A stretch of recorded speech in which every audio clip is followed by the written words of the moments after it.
This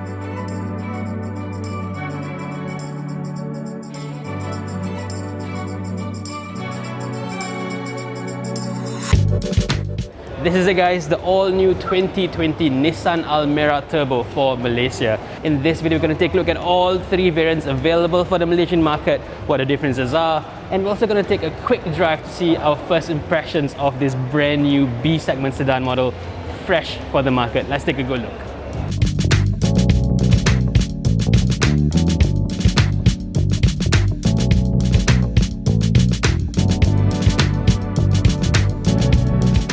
This is an all-new model compared to the old car, which obviously you would know because it looks completely nothing like that old Almera that you know. So everything you see here is pretty much brand new, and in terms of dimensions, it is a much bigger car than before. This car is now 70mm longer than before, it's 45mm wider, and it's also 40mm lower to the ground compared to the old car. So while the old car looked a little bit, narrow, a little bit tall, a little bit awkward, this looks like a much nicer, much more sporty looking sedan.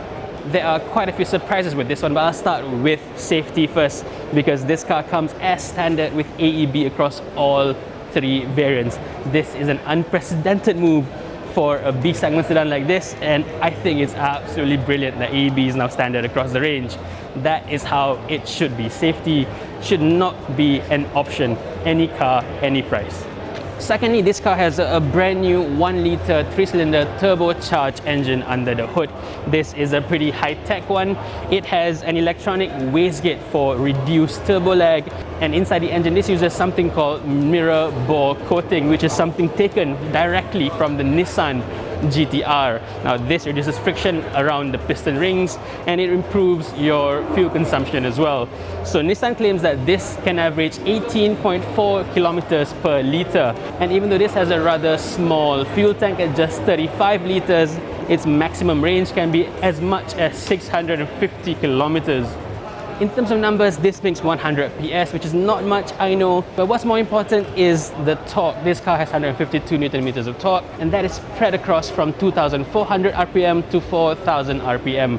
With this car CVT transmission, you'll be gliding along the peak torque throughout your whole entire drive, basically. Speaking of CVT, that's also brand new for the Almera. This here is a new version with something called D-step logic, and that mimics an automatic transmission as you accelerate through the gears. Now let's talk about pricing. We don't have the exact figures just yet because this car has not been launched in Malaysia just yet. The full launch will happen sometime in October, but until then we have an estimated pricing of between 80,000 to under 100,000 ringgit, 90,000+ ringgit for the top spec version that you see here. There are going to be three variants available: the VL, the VLP for premium, and the VLT for technology. Basically, this is the top spec model. If you remember the old Almera, the range ended at VL. That was the top spec variant of the old car. So now this new one continues from there onwards. This here is the base variant, the Almera Turbo VL. So as you can see, it gets the standard 15-inch wheels, halogen headlamps, and inside you get fabric seats, a regular head unit, and even conventional meter panels. But at the same time, you also get keyless entry as standard across the entire range. As for safety, this car only gets 2 airbags, but electronic stability control, which wasn't even available in the old car, is now standard from even the bottom of the range. And I mentioned before, AEB, autonomous emergency braking, is available even on the base car. Fantastic, I cannot stress that enough. Moving on to the mid-range Almera VLP for premium, this adds on 16-inch alloy wheels on the outside, and on the inside it adds on full leather interior with a 2-tone dashboard, with an 8-inch touchscreen head unit with Apple CarPlay and the reverse camera as well. This also adds on a digital instrument cluster plus a bump up to 6 airbags. Now back to the range-topping Almera VLT for technology. This adds on LED headlamps with LED DRLs, plus even the fog lamps are LED here as well. At the back, there's also a fully blacked out rear bootlit spoiler. Inside, this car is also equipped with a full 360-degree camera, blind spot monitor, rear cross traffic alert, and cruise control. Now let's go check out the interior. On the inside, Almera gets as big an upgrade as it does on the outside, because on a quick impressions, this is such a nice place to be. It feels good as well. This whole entire top half over here is covered in leather and it's sort of soft touch. It does give it the impression that this is a semi-premium car of sorts. There's also a new armrest over here and it's very nicely padded as well. I think for longer journeys, this is quite nice actually. Another big highlight is the head unit over here. This is a genuine Nissan Connect system and I think it looks good. Way better than aftermarket looking ones you get in the Toyota Vios and of course the older generation Nissan Almeras. Best of all, this supports Apple CarPlay, which is the first for a car of this size. The instrument cluster is semi-digital with a proper analog dial on the right for the speedometer and a fully digital meter for the rev counter. The left screen, you can sort of customize it to show different information, but overall I think it looks pretty decent. It's not super high res, but considering this is a B segment sedan, it's still a nice premium touch to everything. The seats themselves are pretty decent as well. Nissan says this adopts the same zero gravity system as the bigger cars like the X-Trail and the older Tianas. But yeah, whatever marketing gimmick that means, it feels quite comfortable, I think. But the two-tone seats for the look, I think is going to be quite controversial because of course these are the sides that will get dirty faster than the rest of the seat. And to put them in a lighter tone where, you know, dirt will be more visible, I don't think that's the smartest idea. The previous Almera was very well known to have an extremely spacious rear quarters and this new one is the same as well. Legroom is absolutely massive for this size. Headroom, however, because this is a bit lower on the outside, can be a bit of a problem. I'm only 167 centimeters tall and if I sit up completely straight, my head can be just about grazing the roof over here. But I guess if you slouch down a little bit, it's not going to be a problem. And with the backrest having a very nice reclined angle, this wouldn't be a problem for most people. This being a much bigger car on the outside also brings about advantages on the inside too.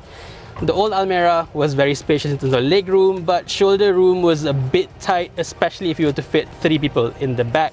This new version has a much wider rear bench, although for the center passenger you're still sitting a little bit too high and the back end is not very comfortable because this is still designed for 2 rather than 3. But yeah, it's still more comfortable than the old car.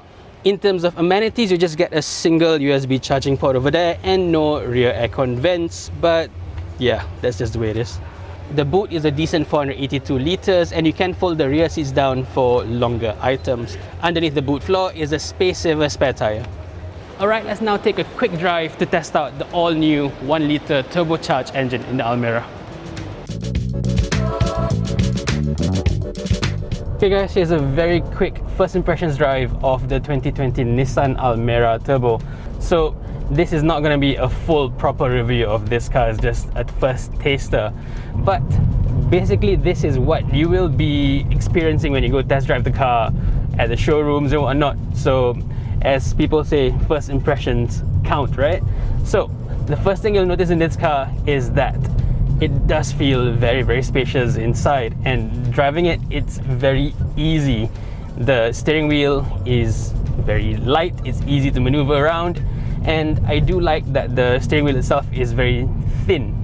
The spokes are nice and thin, it's very easy to grip, very easy to maneuver around, and it does have a flat bottom steering wheel. I mean, that doesn't change the way you drive at all, obviously, but it does give like a sort of sporty and premium feel to everything, which is a nice thing, especially in B segment sedan class, right?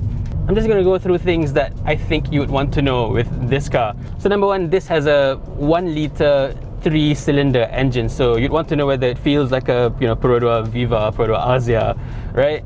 And for the most part, it doesn't at all. As soon as you start moving this car, it doesn't sound very rattly, the refinement is fine. You don't feel that much of a vibration from the engine at all, through the steering wheel, through the pedals. It's all quite refined. You won't really think that this is a 3-cylinder engine, but when you accelerate hard, there is a little bit of that. Yeah, there's a little bit of that 3-cylinder drone going on. But yeah, like I said, for the most part, you will not feel it. As for the engine, this is a 1-litre engine, right? So you may be thinking, yeah, is that too underpowered? Is that too small for a car like this? Absolutely not. This is more than powerful enough for a car like this. This is supposed to be a city car, but I think it should be fine even for quick highway drives as well. The engine makes 100 PS, which doesn't sound like much at all. But what's more important is the torque figure. This car has 152 Newton meters of torque. That is a lot more important in making you feel like this car is not underpowered at all. 152 Nm is a lot more than what the old Almera had, and it's also a bit more than the regular city 1.5 litre non-hybrid version that has 145. This has a little bit more, but more importantly, this is a turbocharged car, so the peak torque is delivered at a much lower RPM, 2400 RPM, all the way in a flat curve to 4000 RPM. So when you're accelerating, this having a CVT, of course, you are riding that peak torque all the way through the rev range. It does not feel slow at all, believe me that. As for the CVT, this has what Nissan calls the D-step logic. So as you accelerate along, the revs will climb and drop to mimic a traditional automatic transmission. So you won't get that much of a rubber band effect as do older CVTs. The older car had a 4-speed automatic, of course, not a CVT. So for those jumping from that old car to this car, you will feel like this feels, quite natural. It does not feel like a old school CVT at all. So next, let's have a brief session in terms of comfort. And this being a very, very short test drive, and this being Glenmary, terrible roads all around. So that is pretty much an acid test for this car's suspension system. And you know what? I think it's great. As far as B-segment sedans go, this is one of the better ones out there. It absorbs bumps fairly well, although the bigger ones, this car will sort of like lurch and bump around it a little bit, but that's more to do with this car's size. This is not an especially large car. The wheelbase is not that long, so going through over bumps, you will feel that this car is, it's a little bit bumpy on the extreme end. But having said that, for regular, normal drives, I think this will be very, very comfortable in the long run. Another thing to note is that this has a rather spacious footwell for a car like this. Regular B-segment sedans might have a narrower and tighter footwell, and this might be a little bit bulky and might block your knees as well. With this car, it's not really a problem. You can really push up your knees against the system, and this is it's not soft touch, it's not leather or anything. This is a B-segment car after all, but it is nice and smooth and it's quite comfortable. It's not going to be painful for your knees in the long run. I think that's pretty good. So that's pretty much it for our very, very quick first impressions drive of the Nissan Almera Turbo. Like I said, we'll have a full review later on. There we'll go into much deeper details on how this car drives and how it behaves on proper Malaysian roads. It's not bad at all. So do come over to the showrooms, test drive the car, let me know what you think as well.